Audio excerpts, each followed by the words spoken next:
بسم الله والحمد لله والصلاة والسلام على رسول الله وعلى آله وصحبه ومن والاه ما بعد. الأرض المقدسة وتاريخ بيت المقدس ومسجد الأقصى. Et on avait dit que Daoud, alayhi salam, Allah lui a accordé la royauté sur les enfants d'Israël suite à la victoire que les enfants d'Israël ont eue sur Goliath. Le peuple de Goliath qui était situé pas très loin de l'endroit où étaient les enfants d'Israël.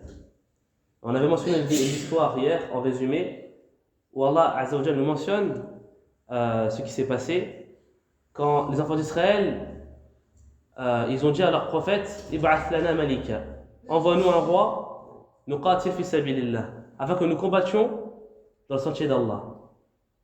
C'est-à-dire qu'ils ont voulu avoir un roi pour pouvoir combattre sous ses commandements, pour récupérer ce qu'ils avaient perdu lors du premier affrontement avec Goliath et son peuple. Et ensuite, la fin de l'histoire, vous la connaissez. فَقَتَلَ دَاوُدُ جَالُوتَ. Et ensuite, David a tué Goliath. À la suite de cela, Allah Azza wa Jal a accordé la royauté à Daoud, alayhi salam. Et Daoud fait partie de la descendance de Yaqub, de Israël. Allah lui a accordé la royauté sur les enfants d'Israël et pour la première fois, un prophète parmi les enfants d'Israël a été roi et a gouverné les enfants d'Israël tout en ayant la royauté sur ce peuple. À la suite de cela, et après plusieurs années, Daoud alayhi salam tuwfi. Fawaritha Suleyman ou Daoud. À la suite de cela, Daoud est décédé et qui c'est qui a pris la royauté derrière lui?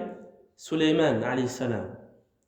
Le prophète d'Allah, Suleyman, qui par la suite a hérité de la royauté de Daoud et de la prophétie, et à son tour lui-même devenu le dirigeant, le gouverneur des enfants d'Israël. Et Suleyman a possédé dans la dunya une royauté que aucun être humain après lui ne possédera, une royauté semblable. فَأَعْطَاهُ اللَّهُ مُلْكًا لَمْ يَنْبَغِي لِأَحَدٍ مِنْ بَعْدِهِ. Allah a accordé à Suleyman une royauté qu'il n'accordera jamais à personne après lui, une sorte de semblable. Allah a mis sous les ordres de Suleyman les oiseaux, at-tayr, ou al-jinn. Et Allah a mis sous les commandements de Suleyman également al-jinn. Et à l'époque de Suleyman, durant sa royauté sur les enfants d'Israël, en Terre Sainte, la langue des animaux et la langue des oiseaux étaient connues. Et Suleyman a construit ce qu'il a construit et a eu une puissance que plus personne n'aura parmi les êtres humains durant leur royauté sur terre. À la suite de cela, Suleyman alayhi salam est décédé. Il est décédé où? Fi Masjid al-Aqsa. Et Allah nous a mentionné justement au moment de sa mort. Suleyman, lorsqu'il est décédé et que les djinns se sont rendus compte, qu'est-ce que Allah nous rapporte? Allah nous dit dans le Coran فَلَمَّا قَضَيْنَا عَلَيْهِ الْمَوْتِ مَا دَلَّهُمْ عَلَى مَوْتِهِ إِلَّا دَابَّةُ الْأَرْضِ تَأْكُلُ مِنْ سَأَتَهُ فَلَمَّا خَرَّ تَبَيَّنَتِ الْجِنُّ أَنْ لَوْ كَانُوا يَعْلَمُونَ الْغَيْبَ مَا لَبِثُوا فِي الْعَذَابِ الْمُهِينِ. Allah nous dit concernant la mort de Suleyman, puis quand nous décidâmes de sa mort, il eut pour les avertir de sa mort que la bête de la terre. C'est-à-dire il voyait sur le bâton sur lequel s'appuyait Suleyman que les bêtes de la terre commençaient à ronger son bâton. C'est à ce moment-là qu'ils ont su que Suleyman était mort, qu'il ne bougeait plus. Ensuite, Allah nous dit, par rapport à les bêtes de la terre qui rongeaient à sa canne, puis lorsqu'il s'écroula, parce que Suleyman est tombé de son siège, il apparut de toute évidence aux djinns que s'ils savaient vraiment l'inconnu, ils ne seraient pas restés dans le supplice humiliant de la servitude. C'est-à-dire que les djinns, comme on a dit, Allah a mis en servitude les djinns, les a rendus esclaves des commandements de Suleyman. Parce que Suleyman commandait une chose, il avait sous son commandement soit les hommes qui lui obéissaient, soit at-tayr, les oiseaux, et il avait également le djinn. Et les djinns ont été forcés d'être sous la servitude par Allah Azza wa Jalla, sous la servitude de Suleyman. Après la mort de Suleyman, les enfants d'Israël se sont hérités eux-mêmes le commandement et la royauté sur la terre sainte. Et Des années sont passées après Sulayman. Que s'est-il passé?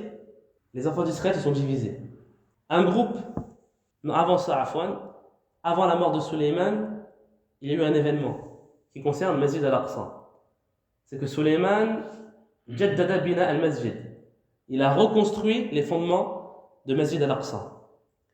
Et on a à cela un hadith qui est rapporté par l'imam Ahmed, al-Nasa'i wa Ibn Majah, qui est un hadith qui est sahih, wa sahahu al-Albani, dans lequel Abdullah ibn Amr ibn al-As, un des compagnons du prophète, nous dit que le prophète a dit un jour: لما فرغ سليمان بن داود من بناء بيت المقدس سأل الله ثلاثة حكما يصادف حكمه وملكا لا ينبغي لأحد من بعده وأن لا يأتي هذا المسجد أحد لا يريد إلا الصلاة فيه إلا خرج من ذنوبه كيوم ولدته أمه. فقال النبي عليه الصلاة والسلام: أما اثنتان فقد أعطيهما وأرجو أن يكون قد أعطي الثالثة. Abdullah ibn Amr ibn al-As nous rapporte qu'un jour le prophète a dit, lorsque Sulayman, fils de Daoud, a terminé la construction de la mosquée d'Al-Aqsa, il a invoqué Allah et a demandé trois choses. Le fait de juger selon le jugement d'Allah. C'est-à-dire qu'à chaque fois que Sulayman va juger entre les enfants d'Israël ou entre des personnes, son jugement sera en concordance avec ce que Allah a voulu. Ça, c'est la première des choses. Deuxièmement, il a demandé à ce qu'il ait une royauté que personne n'aura après lui. Et la troisième des choses, c'est qu'il a demandé que personne, ou une personne qui voudrait rentrer dans cette mosquée, Masjid al-Aqsa, et il veut aller à cette mosquée que pour faire la prière, il effectue la prière, qu'il sorte de cette mosquée comme le jour où sa mère l'a mis au monde, c'est-à-dire sans péché. Il a demandé ces trois choses-là. Et le prophète nous dit, quant aux deux premières demandes, Allah lui a accordé. Et quant à la troisième, alors j'espère qu'Allah lui a accordé aussi. C'est-à-dire ces trois choses-là, Inch'Allah, Allah a accordé à Sulayman ces trois du'a, ces trois choses-là. Et on a dedans le hadith aussi Fadl as-salat fi bayt al-Maqdis. Et as-salat fi bayt al-Maqdis fi ajr. Da'a fihi Sulayman ibn Daoud. Celui qui prie dans le Masjid al-Aqsa, il y a en cela également une invocation que Sulayman a faite, a demandé à Allah.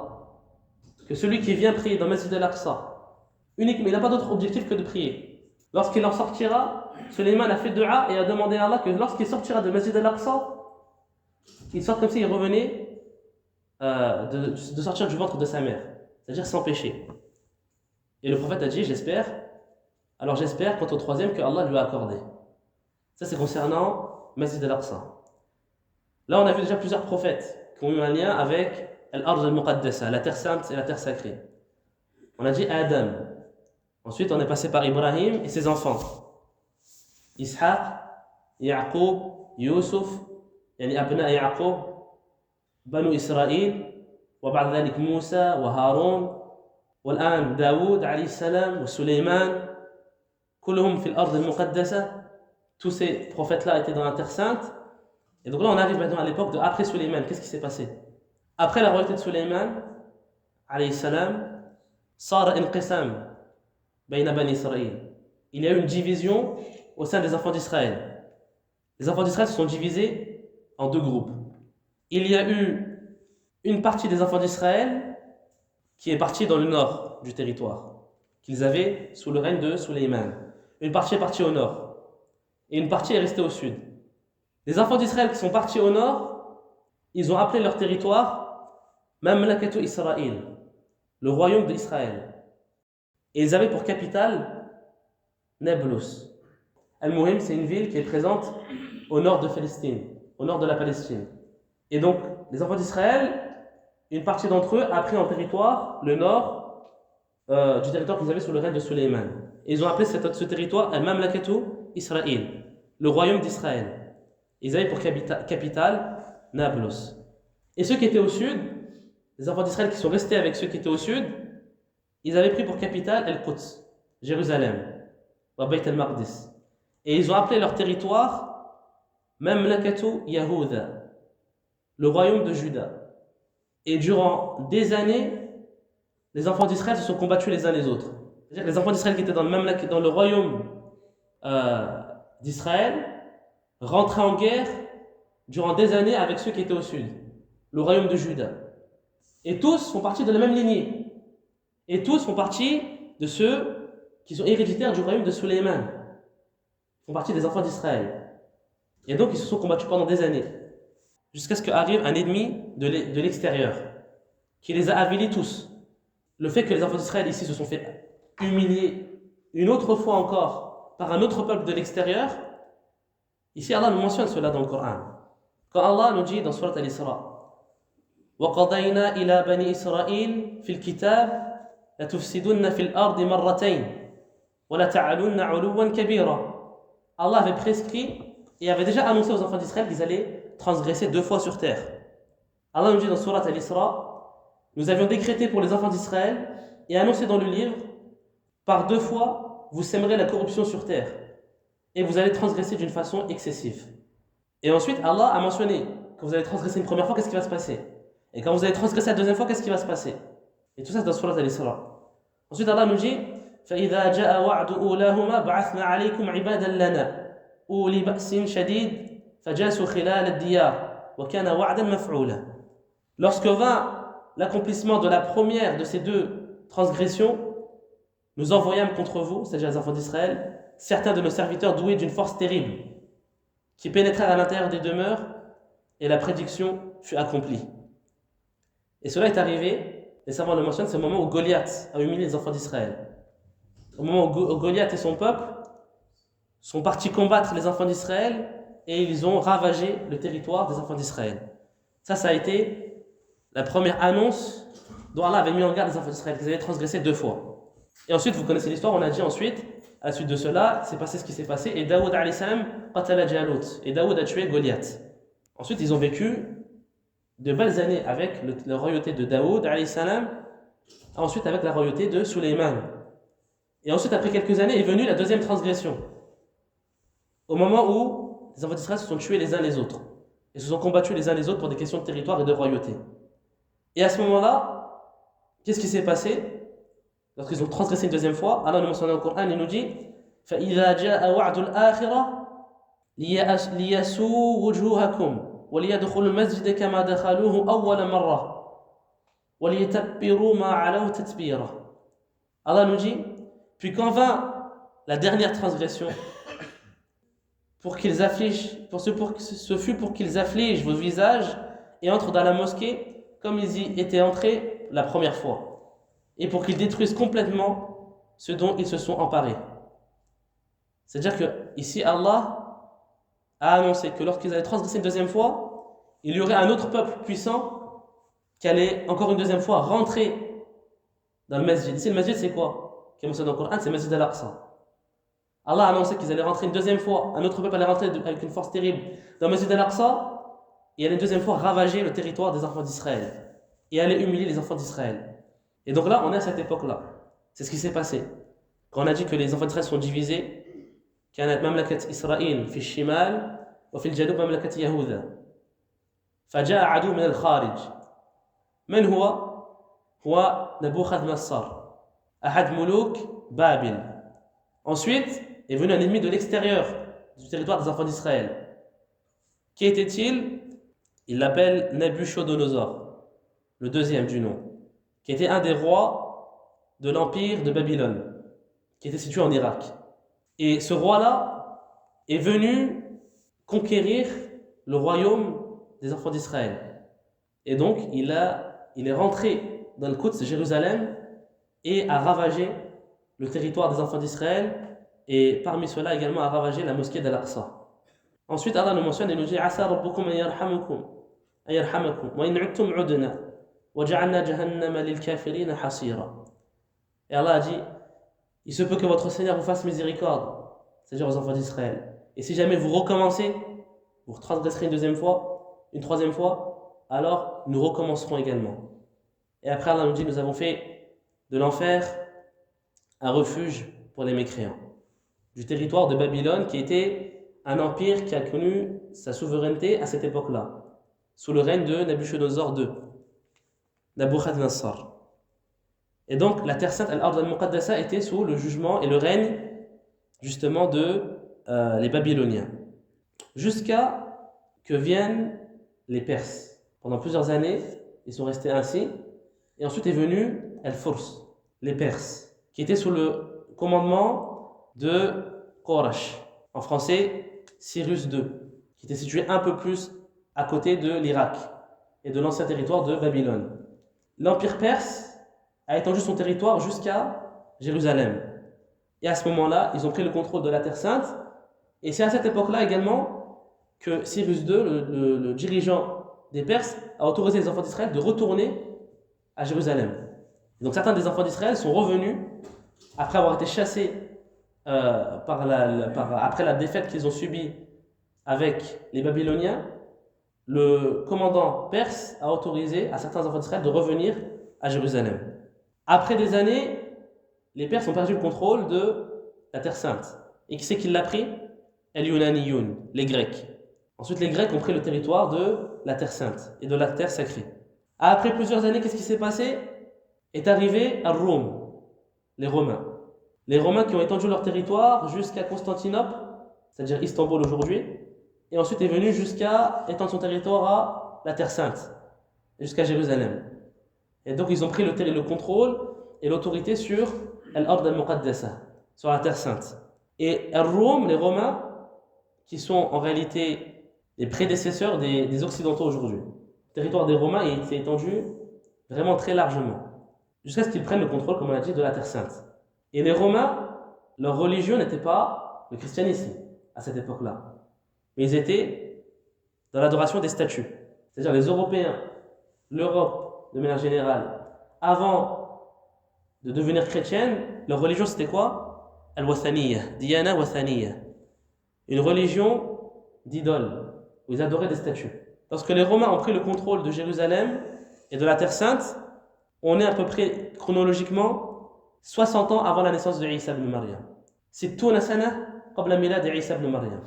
Et les Romains ont pris le contrôle de la Terre Sainte.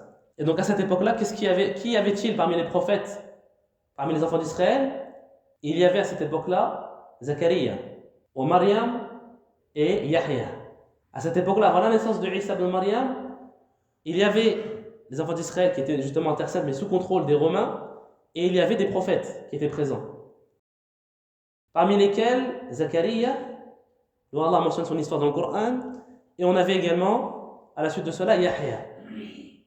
Et on avait aussi Maryam qui était sous la garde de Zacharia. Après, est passé 60 années. Et là arrive la naissance de Isa ibn Maryam. Donc là, regardez déjà le nombre de prophètes qui sont succédés sur Al-Quds, Al-Ard al-Muqaddasa, sur la Terre Sainte. Adam, Ibrahim, Ishaq, Yaqub, Yusuf, Moussa, Haroun, maintenant Zacharia, Yahya, Maryam, et la Isa ibn Maryam. Et avant ça, il y avait eu d'autres prophètes que Allah n'a pas mentionné leur nom, mais de nombreux prophètes parmi les enfants d'Israël aussi ont foulé la terre de Beit al-Maqdis. Et c'est durant le gouvernement des Romains sur la Terre Sainte qu'est né Isa ibn Maryam. Et Zacharia, qui était avant, ainsi que Yahya, étaient présents aux alentours de la mosquée Al-Aqsa. Dans le Coran, Allah nous dit Kullama dakhala alayha Zacharia al-mihrab. À chaque fois que Zacharia rentrait auprès de Maryam dans le mihrab, le sanctuaire, ici les gens du tafsir nous disent Al-mihrab c'était quoi? Masjid Al-Aqsa. Donc Zacharia ici était présent déjà dans Masjid Al-Aqsa. Et Maryam aussi qui venait prier dans Masjid Al-Aqsa. Et ensuite on avait Yahya, d'accord, jusqu'à ce que Isa ibn Maryam lui aussi vienne. Ensuite, Maryam, quand elle est tombée enceinte par le pouvoir d'Allah Azza wa Jalla, elle est tombée enceinte de Isa ibn Maryam, Maryam a dû faire face à la mécréance de son peuple, qui était à cette époque-là El-Yahoud, min Bani Israël. Les Juifs, c'était ceux qui prétendent suivre la Torah. Parmi les enfants d'Israël, ici, ont insulté, accusé Maryam d'avoir fait zina. Comme vous connaissez le tempérament maintenant des enfants d'Israël, vous savez vous pouvez vous y attendre. Lorsque Isa ibn Maryam est venu avec le message d'Allah, est-ce que les enfants d'Israël, la majorité, ils ont cru? La réponse, non. La majorité des enfants d'Israël ont encore une fois transgressé et refusé de croire au message avec lequel Isa ibn Maryam était venu. Lorsque Maryam a mis au monde, par la puissance d'Allah Azza wa Jalla, Isa ibn Maryam, et que Isa ibn Maryam lui-même a été envoyé par la suite aux enfants d'Israël, avec l'Injil, l'évangile, qui est un des livres parmi les livres d'Allah Azza wa Jalla, Banu Israël kafaru bih. Banu Israël, les enfants d'Israël, la majorité ont mécru en Isa ibn Maryam et ont mécru en l'évangile, l'Injil, et ont voulu comploter pour tuer Isa ibn Maryam. Ici, on parle toujours de la Terre Sainte qui était sous autorité des Romains. C'est-à-dire la force militaire qui était présente sur la Terre Sainte à cette époque-là, au moment de l'époque de Isa ibn Maryam, c'était les Romains. Les enfants d'Israël qui ont voulu tuer Isa ibn Maryam, car ils n'acceptaient pas que Isa est venu avec un nouveau livre autre que la Torah, et qui ont mécru donc, par conséquent, en la Torah, ils ont mécru en Allah, ils ont comploté pour tuer Isa ibn Maryam. Et donc, ils sont partis voir le dirigeant de cette époque-là, qui était les Romains, Rome, et ont commencé à mentir sur Isa. Comme quoi, Isa, il veut prendre le pouvoir sur ton territoire, et Isa, il veut mettre la discorde, Isa, il veut faire ceci, cela, jusqu'à ce que le dirigeant de cette époque-là, qui avait le contrôle sur Al-Ard al-Muqaddasa, sur la Terre Sainte, a ordonné à ce qu'on tue et qu'on aille attraper Isa ibn Maryam pour le tuer. Et Isa, avant ça, avant qu'on lui soit envoyé des soldats romains pour le tuer, il avait appelé les enfants d'Israël au tawhid et à l'islam, au fait d'adorer Allah seul. Mais Banu Israël, comme on a plusieurs fois mentionné l'histoire, ils ont refusé. Ils ont refusé de croire. Et Allah nous mentionne cela dans le Coran. Il nous dit فَلَمَّا أَحَسَّ عِيسَى مِنْهُمُ الْكُفْرَ قَالَ مَنْ أَنصَارِي إِلَى اللَّهِ قال الحواريون نحن أنصار الله آمنا بالله واشهد بأننا مسلمون ربنا آمنا بما أنزلت واتبعنا الرسول فاكتبنا مع الشاهدين ومكروا ومكر الله والله خير الماكرين. Lorsque Isa a senti que son peuple, la majorité, avait un penchant vers la mécréance et ne voulait pas croire en lui, qu'est-ce qu'il a fait? Il a demandé aux enfants d'Israël, lequel d'entre vous est l'allié d'Allah? Allah nous dit dans le Coran. Puis quand Isa ressentit de leur part, c'est-à-dire les enfants d'Israël, ressentit de leur part la mécréance, il dit, qui sont mes alliés dans la voie d'Allah? Et ensuite les Hawariyoun, en arabe, les Hawariyoun, ce sont qui en français? Les apôtres. Les apôtres qui sont un petit groupe d'hommes parmi les enfants d'Israël qui ont cru et qui ont suivi en premier Isa ibn Maryam. Al-Hawariyoun, les apôtres. Les apôtres dirent, nous sommes les alliés d'Allah. Nous croyons en Allah et sois témoin que nous nous sommes soumis. C'est-à-dire muslimoun. Washhad bi annana muslimoun. Et sois témoin que nous sommes muslimoun, soumis à Allah. Parce que muslim, ça veut dire ça. Muslim, ça veut dire soumis à Allah. Et ensuite, les apôtres, qu'est-ce qu'ils ont dit? Seigneur, nous avons cru à ce que tu as fait descendre et suivi le messager. Inscris-nous donc parmi ceux qui témoignent. Et ensuite, Allah nous mentionne que les enfants d'Israël qui ont mécru en Isa, ils ont comploté contre Isa pour le tuer. Et Allah nous dit وَمَكَرُوا وَمَكَرَ اللَّهُ. Et ils, c'est-à-dire ceux qui voulaient tuer Isa ibn Maryam, se mirent à comploter. Allah a fait échouer leur complot et c'est Allah qui sait le mieux leur machination. Ceux qui ont mécru en Isa parmi les enfants d'Israël sont partis voir le dirigeant des Romains. حَتَّى يَقْتُلُونَ عِيسَى ibn Maryam. Pour tuer Isa ibn Maryam. Et c'est ce qui s'est passé, c'est-à-dire que le dirigeant romain a envoyé des soldats pour en finir avec Isa ibn Maryam. Et l'histoire, vous la connaissez, lorsque Isa était avec ses apôtres, Al-Hawariyoun, et que les soldats sont venus pour attraper Isa ibn Maryam, Rafa'ahu Allah ila as-sama. Allah a élevé Isa ibn Maryam auprès de lui. Et ensuite, Allah a fait en sorte que la ressemblance, l'apparence de Isa soit sur une autre personne. ومما يذكر وهذه يعني يقولها بعض العلماء في التفسير أن الله ألقى شكل عيسى بن مريم على الذي خان عيسى بن مريم. Certains mufassirin, ceux qui font le tafsir, ils mentionnent que celui qui a pris l'apparence de Isa ibn Maryam, Allah a mis l'apparence sur lui, c'était qui? C'était celui qui avait trompé Isa, en allant le trahir et en dévoilant où est-ce qu'il était, pour qu'on puisse le tuer. Et après, il y a plusieurs divergences entre les savants. Et beaucoup, c'est des histoires qu'on mentionne ici, par rapport à ce qui s'est passé, viennent de Al-Isra'iliyat, des récits mentionnés des gens du livre, avant nous, et qui ne contestent pas le Coran, tout simplement. Donc ça, c'est concernant Isa ibn Maryam. Isa ibn Maryam, Allah l'a élevé auprès de lui, et Al-Yahoud, et certains qui suivaient Isa ibn Maryam ont cru que Isa était mort crucifié. Et Allah nous le dit dans le Coran, وَمَا قَتَلُوهُ وَمَا صَلَبُوهُ. Mais ils ne l'ont pas tué et ils ne l'ont pas crucifié. Ils ne l'ont pas tué mais ils ne l'ont pas crucifié. وَالْحَوَارِيُّونَ, les apôtres avaient connaissance de cela, les apôtres qui étaient les élèves de Isa ibn Maryam.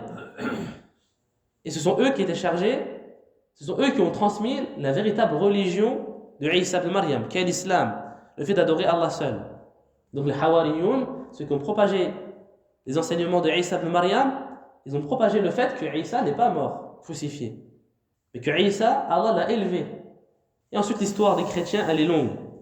Après la mort de Isa ibn Maryam, on arrive quelques années, la Terre Sainte était toujours sous contrôle des Romains. Et arrive à peu près 300 ans après la fin de Isa ibn Maryam, arrive un empereur qu'on appelle Constantine. Constantine qui était un des rois qui a gouverné l'Empire romain. Et ce roi-là, Constantine, il avait une mère qui est rentrée dans le christianisme. On parle bien de celui qui est encore aujourd'hui, avec la Trinité, le shirk, etc. Elle est rentrée dans ce christianisme-là. Et elle a influencé son fils, qui lui-même par la suite a annoncé sa chrétienté. Et a fait que son territoire tout entier, la religion soit al-Nasraniyya, le christianisme. Et alors à ce moment-là, sous le règne de Constantine, Al-Ard al-Muqaddasa est devenu un royaume qui était sous autorité chrétienne. Je ne vous ai pas fait l'histoire du christianisme. Comment ils ont fait les chrétiens pour en arriver à dire Biqawl al-Taslith. Comment ils ont fait les chrétiens pour arriver à la parole de la Trinité, alors que Isa n'a jamais appelé à cela. Au contraire, Isa a mis en garde les enfants d'Israël. Innahu man yushrik billah faqad harrama Allahu alayhi al-jannah wa ma'wahu an-nar wa ma lidh-dhalimin min ansar. Allah mentionne la parole de Isa qu'il a dit aux enfants d'Israël. Celui d'entre vous qui commettra le shirk, alors son refuge sera le feu. Allah lui interdira le paradis, son refuge sera le feu. Et les injustes n'auront pas de secoureur. C'est-à-dire que Isa ibn Maryam, mais comme avant lui les prophètes, Moussa, Haroun, Ibrahim, tous sont appelés à un seul et même message, At-Tawhid, le fait d'adorer Allah seul et de ne rien adorer en dehors d'Allah et de suivre les messagers. Et c'est également le message de Muhammad alayhi salatu wassalam, Risalatul Anbiya. Après la fin de la prophétie, après que le fait que Allah ait élevé auprès de lui Isa ibn Maryam, les Hawariyun, les apôtres, qui étaient les élèves de Isa, ont transmis aux enfants d'Israël, à quiconque le voulait, les enseignements de Isa. Comme quoi Isa, Abdullah wa Rasuluh, est un serviteur d'Allah et son messager. Et ils ont transmis l'évangile, l'Injil. Certains des enfants d'Israël ont suivi les apôtres, et la majorité ont mécru. Jusqu'à que par la suite rentrent petit à petit les suiveurs qui ont cru au message de Isa ibn Maryam. Et à la suite de cela, après plusieurs années, que s'est-il passé? C'est qu'on a un homme qui s'appelle Paulos en arabe. Paulos est celui qui a commencé à introduire al-khurafat fi din Bani Israël, min atba' al-Masih. Paul est celui qui a commencé à introduire les croyances de mécréance parmi les suiveurs de Isa. Et Paul en français, n'était pas un apôtre, mais il est venu après l'époque des apôtres, mais il était quelqu'un qui voyageait beaucoup. Quelqu'un qui voyageait beaucoup et qui était éloquent. Il arrivait à saisir l'attention des gens quand il parlait. Et les ulama yaqulun anna Paulos hada, ce Paul-là, les savants nous disent que à la base il était yahoud. Il faisait partie des juifs. Mais il a fait semblant de suivre Isa ibn Maryam pour égarer les suiveurs de Isa ibn Maryam.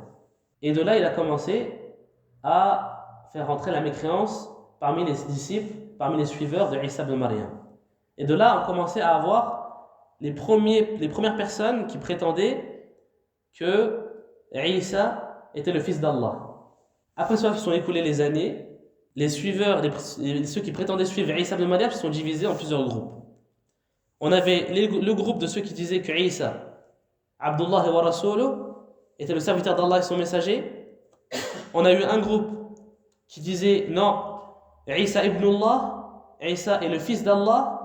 Et on avait un autre groupe qui disait Allah thalithu thalatha, Allah est le troisième de trois. C'est-à-dire qu'il y a Allah, il y a Isa et il y a Maryam. Et un autre disait non, c'est Allah, il y a Allah, Isa et Jibril. On avait trois groupes qui se sont divisés. Ici, on parle de quoi? On parle de quelques années avant, 300, 200 ans, avant la naissance de Mohammed alayhi salatu wassalam. Car entre la naissance de Isa ibn Maryam et la prophétie de Mohammed alayhi salatu wassalam, il y a 600 ans. Lorsque Isa ibn Maryam a été élevé auprès d'Allah, il a fallu attendre 300 ans pour que vienne Constantine, l'empereur romain qui s'est converti au christianisme. Et après, il est resté 300 ans durant lesquels il s'est passé les grandes divisions au sein des chrétiens. Lorsque Constantine est rentré dans le christianisme, il a fait que son l'État romain devienne chrétien. Il a constaté que ceux qui prétendaient suivre Isa étaient divisés. Et donc, qu'est-ce qu'il a voulu, Constantine? Il a voulu que tous se réunissent vers une seule et même parole. Et donc, il a appelé chaque faction de ceux qui suivaient Isa ibn Maryam. Il a appelé le groupe qui disait Isa, Abdullah wa Rasuluh. Il a appelé les dirigeants de la faction qui disaient Isa ibn Allah et la faction de ceux qui disaient Isa wa Allah thalithu thalatha. Et il les a réunis pour débattre, pour qu'à la fin ils sortent tous réunis sur une seule et même parole. Et donc, il y a eu plusieurs assises. Et la plus célèbre, qui est mentionnée dans l'histoire, l'assise, je ne sais plus comment on l'appelle, l'assise ou l'assemblée de Nicée. Nicée qui est l'endroit où Constantine avait réuni justement les factions qui suivaient Isa ibn Maryam. Et à la suite de cette assise-là, le groupe qui est ressorti vainqueur, c'était qui? Le groupe qui disait la parole de la Trinité. Et donc ce groupe-là est sorti vainqueur, et à ce moment-là, qu'est-ce qui s'est passé? Ils ont fait que la parole qui sera suivie parmi les suiveurs de Isa, c'était la parole de la Trinité. Et ils ont combattu tous ceux qui étaient opposés à la Trinité. Et donc les musulmans qui étaient restés accrochés au véritable message de Isa, comme quoi Isa est un serviteur d'Allah et son messager, et qui n'était pas une divinité, était un homme, mais un messager, les suiveurs qui avaient cette croyance-là, les musulmans de cette époque-là, ils se sont éloignés dans les montagnes et ils sont restés entre eux. Jusqu'à que vienne l'envoi de Mohammed alayhi salatu wassalam. Et quand le prophète alayhi salatu wassalam est arrivé et il a appelé à l'islam et le Coran lui a été révélé et qu'ils ont reconnu cela, comme on s'est mentionné dans le Coran, lorsqu'ils entendaient le Coran, ils reconnaissaient le message du dernier, ils reconnaissaient le Coran, ils reconnaissaient le dernier des messagers, ils fondaient en larmes. Du fait qu'ils ont reconnu la vérité, et ils savaient que la promesse d'Allah allait arriver. Car les chrétiens qui avaient l'évangile de la Torah, ils savaient qu'un prophète allait arriver. Et ils l'attendaient. Donc un groupe parmi les enfants d'Israël, un bon grand nombre ont mécru en Mohammed alayhi salatu wassalam, et un bon grand nombre de ceux qui avaient le livre, la Torah et l'évangile, ils ont cru. Ils ont reconnu que Mohammed alayhi salatu wassalam était bien le dernier des messagers qui était mentionné dans leur livre. فصلى الله وسلم على نبينا محمد وعلى آله وصحبه أجمعين سبحانك اللهم وبحمدك أشهد أن لا إله إلا أنت أستغفرك وأتوب إليك سبحان ربك رب العزة عما يصفون وسلام على المرسلين والحمد لله رب العالمين